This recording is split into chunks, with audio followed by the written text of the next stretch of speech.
Boom. Greetings from YouTubeville. Once again, Danny Savage, Draft Guru. Who else? Well, it all depends on the time zone. But over here, it's the witching hour, midnight. Who else is dropping draft prospects on a Sunday night at midnight? Except me. Who? Even on an off week, best beard on YouTube.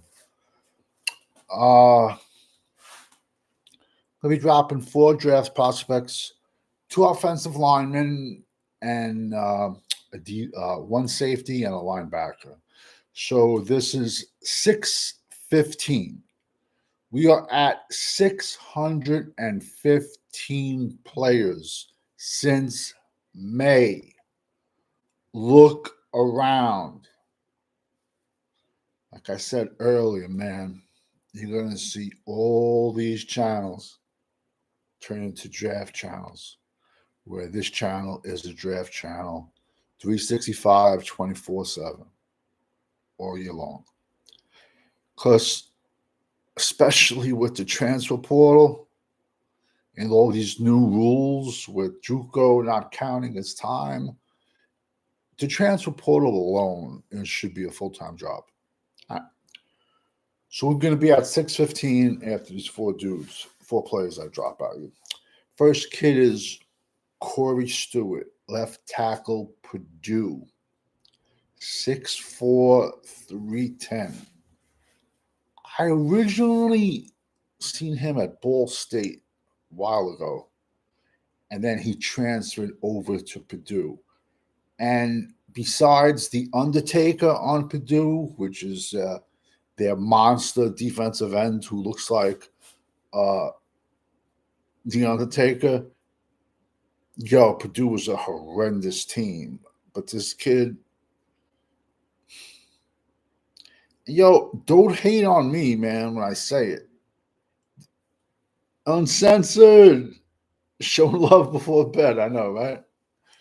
Listening to this soothing voice before you go to sleep. So, I mean, the chicks dig it, though, but listen, bro, this kid has a squatty build. He has a strong lower base. He has violent hands.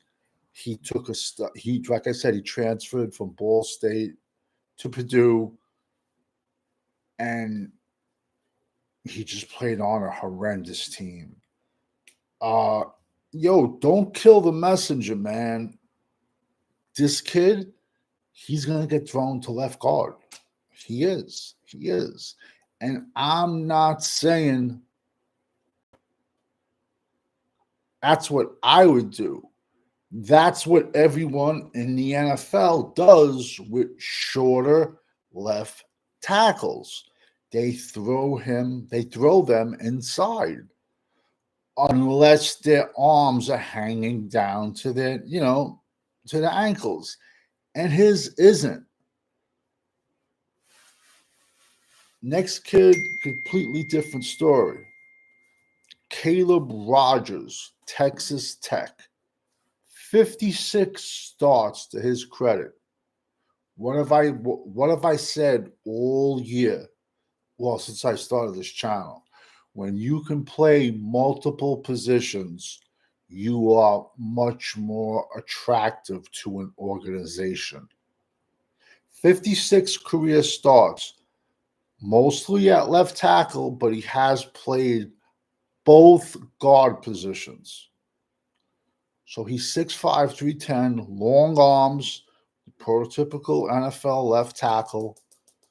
Not a problem pass blocking. We all know the Big 12 is a pass first, unfortunately. It is what it is, man. You can say what you want.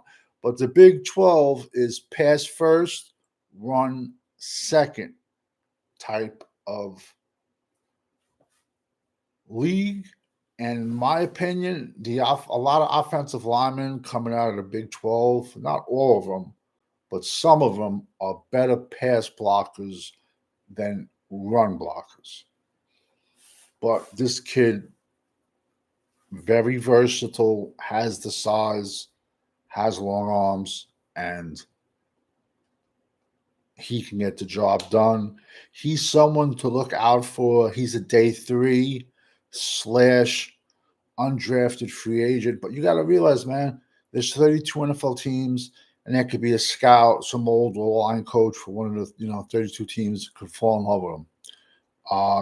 He also could very easily be a priority free agent. He could fly up also the boards after the East West Shrine slash Senior Bowl. I'm like 99% sure he's an East West Shrine. He'll be playing an East West Shrine game, which ironically is in Dallas, Texas. But either way, let me just shut up. Next kid is a safety out of the MAC. Yo, people, man. Yo, come on, man. Who doesn't want to watch football on a Tuesday night, man? And the MAC conference plays on a lot of games during the season on Tuesday nights. What else you doing? Kid's a safety. Great name. Maxon Hook. Give someone a clothesline with a name like that. 6 foot, 210 kamikaze, this kid is. He had 108 tackles. Like I said, he plays bigger than his size, this kid. Listen, I'm always the mad scientist when I look at players, because if they don't fit at this position, maybe we can fit them here, especially if they have the brains, the heart.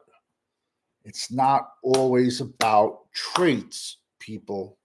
108 tackles, 2 interceptions, 4 pass defense.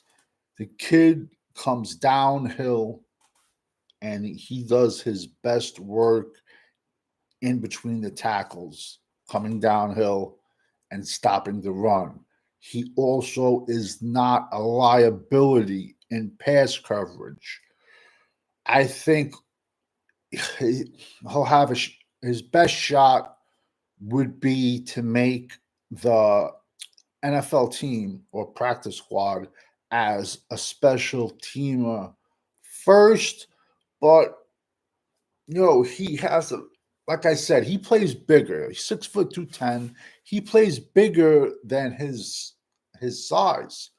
So you want to throw him on the practice squad for like 2 years and put him up to 230 and try him as a linebacker? I don't have that problem, bro. And I know a lot of the NFL, it's win now, win now, win now, win now. But like if he doesn't fit here, he can fit there. Champ, what's up? Thank you for jumping in the chat. Ain't nobody beating Taylor Swift. Don't forget, man. You can't beat the Chiefs when they got her, man. You can't. You just can't, man. It's unreal. But I would hope I would hope the Eagles beat the Chiefs, because if they win a third in a row, they're gonna say, "Oh, that's the best team ever." And like I was saying earlier, it's like no matter all of us, football existed before we were born. And Champ, what's up? Yeah, it's coming. Nah, but it was way too strong. Of course, man. Listen, I don't care who's your girlfriend. I really don't. But like, do the fans really want to see her face after every play? Bro, it's just. I'm gonna be honest with you. I usually stay out of the Super Bowls. My team ain't been in one 30 years.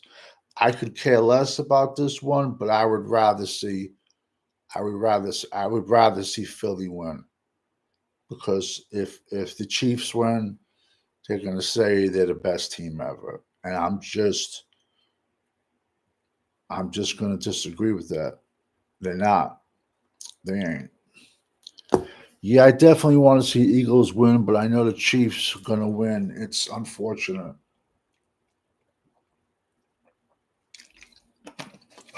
I hear what you're saying.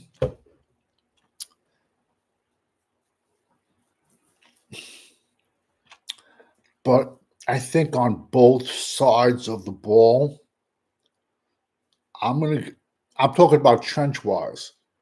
I'm gonna give that nod to the Eagles. I'm gonna give that nod to the Eagles.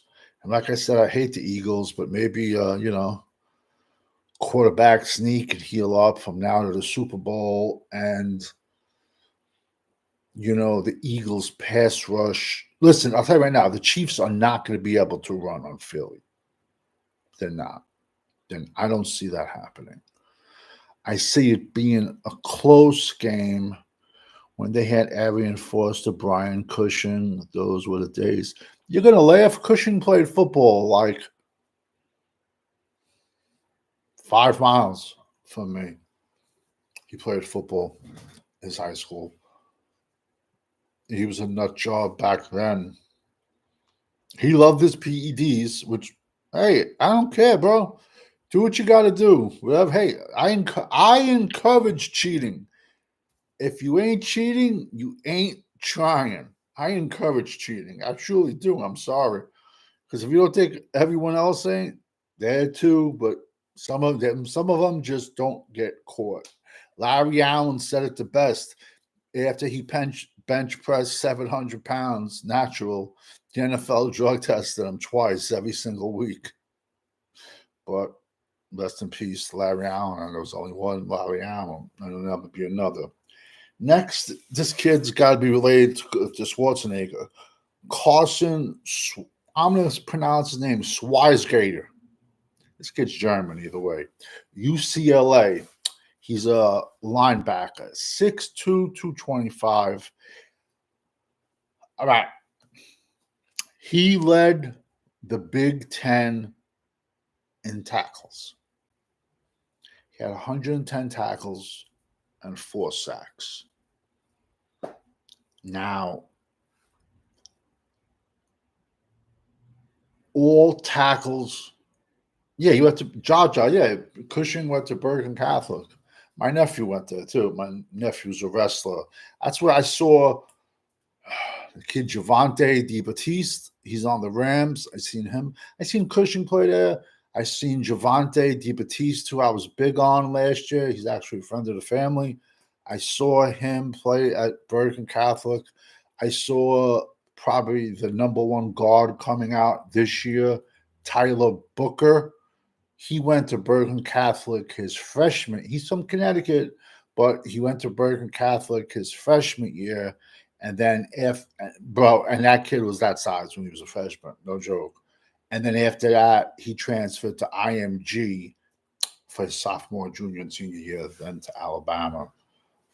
So like I said, this kid led the Big Ten in tackles. But do we all remember the year Jalen Smith led the NFL in tackles? He had like 155 tackles. All tackles are not created equal, especially when you're a linebacker. Me tackling somebody behind a line of scrimmage or for like 1 yard gain is not the same as tackling somebody 20 yards downfield.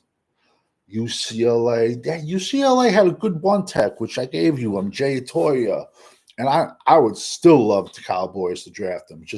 He started at USC, then he transferred to UCLA. I gave you him a long time ago. So he had him playing in front of him too. But like I said, UCLA took a big step up in competition, in my opinion, in the Big Ten.